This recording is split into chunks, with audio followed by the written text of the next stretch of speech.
Vargas acreditava na importância do cinema, e isso pode ser provado no discurso proferido pelo presidente em 1934, quando afirmou o papel do cinema e sua importância na aproximação entre os habitantes do país. O livro de imagens luminosas, no qual as nossas populações praieiras e rurais aprenderão a amar o Brasil, acrescendo a confiança nos destinos da pátria. Para a massa dos analfabetos, será essa a disciplina pedagógica mais perfeita, mais fácil e impressível. Para os letrados, para os responsáveis pelo êxito da nossa administração, será uma admirável escola. Em 1934 é criado o Instituto Nacional do Cinema Educativo. O instituto foi responsável pela produção de mais de 200 de obras até o final do Estado Novo. Contaram com uma colaboração de ícones da história cultural, nome como Gilberto Mauro, Villa-Lobos e Roquete Pinto. Em junho de 1934 foi criado o Departamento de Propaganda e Difusão Cultural, o DPDC, e teria como missão estimular a produção, favorecer a circulação, além de intensificar e racionalizar a exibição de filmes educativos. Em 1938, o DPDC foi reorganizado e passou a incluir em suas seções de rádio, cinema e cultura física, também seções de imprensa e turismo. Após isso, surgiu o Departamento Nacional de Propaganda, ficando responsável pela produção do Cinejornal Brasileiro. O Cinejornal era apresentado antes das sessões normais e privilegiava a produção nacional. Como não possui estrutura para a produção de cinejornal, o DNP acabou entregando a tarefa para a Cined de propriedade de Aldemar Gonzaga. Ao longo do período Vargas, várias películas foram estreladas por Oscarito,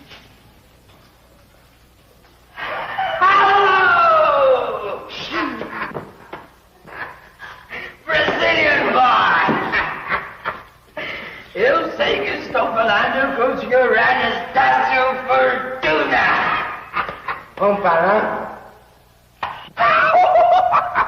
Quer água?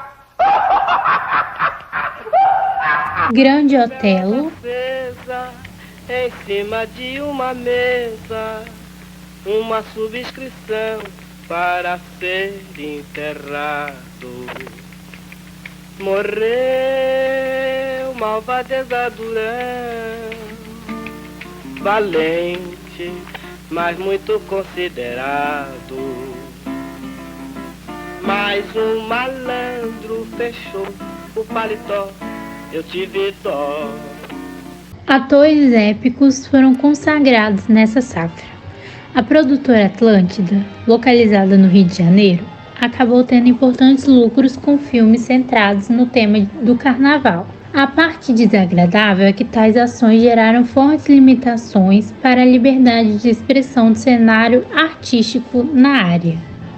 Ao longo de 1937 a 1945, não se permitiu, por exemplo, qualquer crítica às posturas de Getúlio Vargas.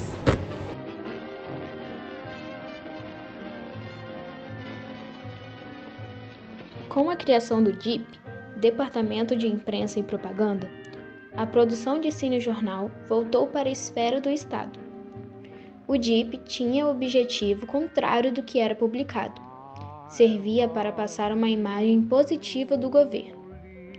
O DIP criou propagandas para sustentar essa imagem, como folhetos, materiais didáticos e notícias. Serviu também como instrumento de censura e propaganda do governo durante o Estado Novo. Nesse momento, inicia-se uma concorrência entre produtores privados e estatais para preencher o espaço criado pela obrigatoriedade de curtas-metragens antes da exibição principal. Apesar dos curtas, o Brasil também produzia longas, porém com uma grande concorrência com a produção americana. Entrando nessa pauta, o cinema estrangeiro teve alta influência sobre outro ponto muito importante que iremos abordar: a moda. Vale ressaltar que a moda nessa época era totalmente influenciada pelos americanos e europeus, principalmente pela França. Na era Vargas se deu início às adaptações da moda francesa para o clima do Brasil. Muitos países estavam passando por situações financeiras difíceis, devido à quebra da Bolsa de Valores de Nova York, inclusive o Brasil, que tinha os Estados Unidos como os maiores compradores de café. Como resultado, a sociedade então vivia com menos recursos, além de mais instabilidade e insegurança. Entretanto, apesar das dificuldades, a década de 30 também trouxe novas conquistas às mulheres. Por exemplo, as mulheres brasileiras então passaram a ter direitos políticos. Como resultado, essa nova mulher vinha com um estilo mais firme e sensual, ainda que simples. A indústria cinematográfica de Hollywood também exerceu uma influência significativa na moda brasileira. Os filmes americanos eram populares e as estrelas de cinema eram admiradas como ícones de estilo. As mulheres buscavam se inspirar nas atrizes de Hollywood e reproduzir seus visuais glamurosos.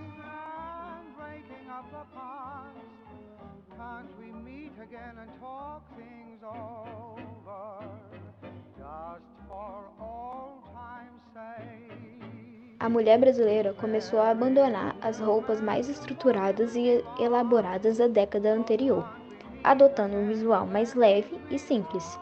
Vestidos midi e saias longas eram populares, muitas vezes acompanhados de blusas de manga curta. Tecidos leves, como algodão e seda, eram preferidos devido ao clima tropical do país. Durante essas décadas, a moda brasileira refletia tanto as tendências internacionais quanto a busca por uma identidade nacional. Os trajes masculinos seguiram uma linha mais conservadora, ainda com os ternos e chapéus.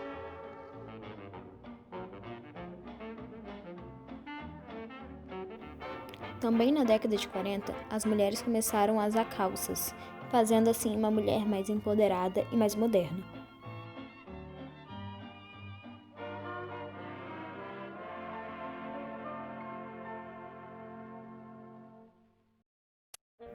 Agora vou falar da Casa Canadá, que foi um grande marco na época. Inaugurada por um empresário, a Casa Canadá a princípio era uma casa de venda de peles e vestidos. Mas logo na crise, ele conheceu as irmãs Mena e Cândida, que em 1929 haviam aberto uma chapelaria de sucesso na Rua 7 de Setembro, no Rio de Janeiro. Então, identificando seu material de qualidade e que as duas já tinham cativado importantes mulheres da alta sociedade carioca, o empresário decidiu convidar Mena e Cândida para assumirem o comando da administração da nova loja, inaugurada em 1935. O seu objetivo era expandir e diversificar a participação da boutique no mercado da moda de luxo, não apenas carioca como nacional. Assim, em um ambiente de transformação do cenário cultural brasileiro, as irmãs passaram a desempenhar um papel crucial na difusão da alta costura no país.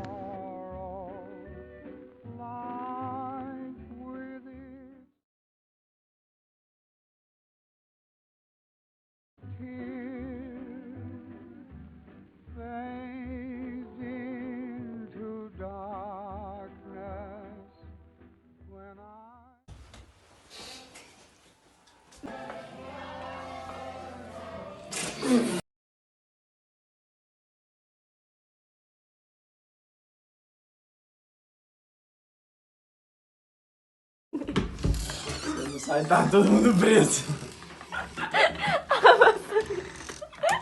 Tá pegando o celular? Não. Agora não. O livro de mais... Vai. Ação.